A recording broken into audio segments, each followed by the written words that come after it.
কে যেন এসে বলে গেল বলে মা রূপবান, আজ থেকে নিশি প্রভা ধর আগে তুই নতুন পথে চল, না হলে যে তোর স্বামীর অমঙ্গল হবে।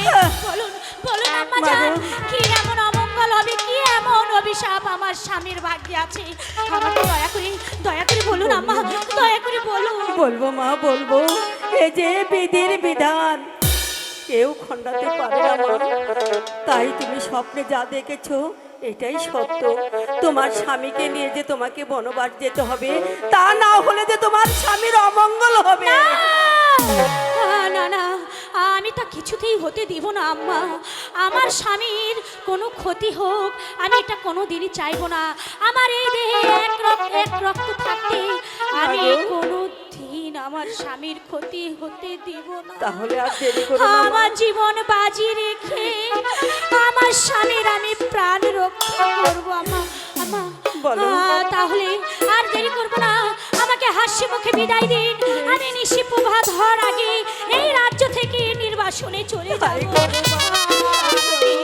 আমাকে দোয়া করুন। বিদায় নাও।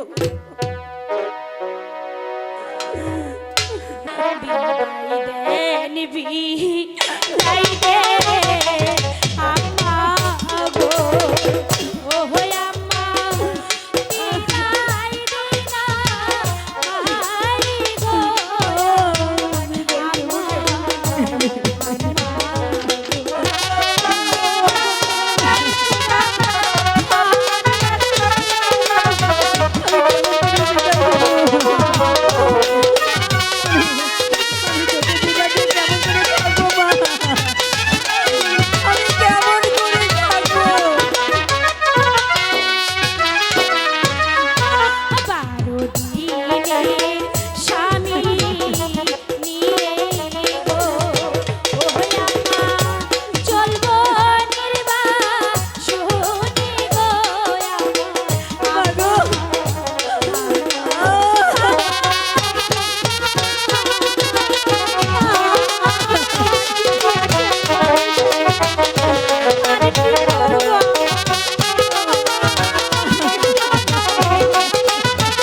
হাসি মুখে বিদায় দিন।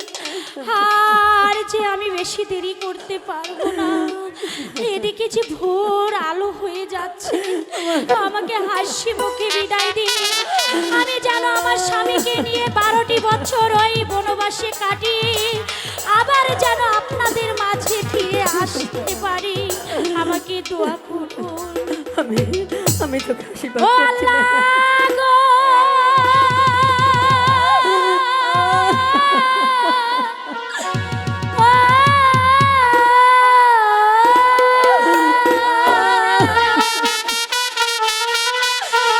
শাশুড়ি নরের সেবা গো, আমার ভাগ্যে হইল না আমার। আল্লাহ আল্লাহ গো,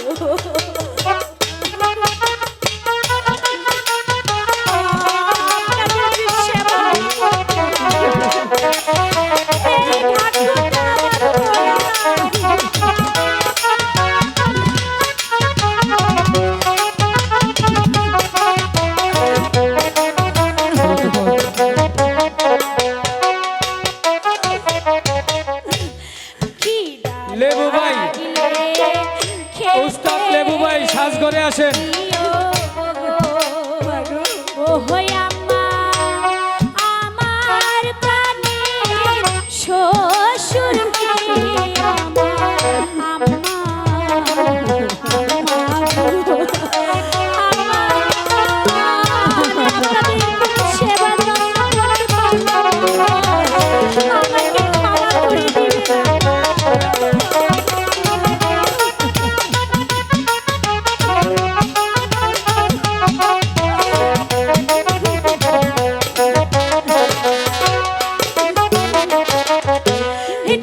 আশা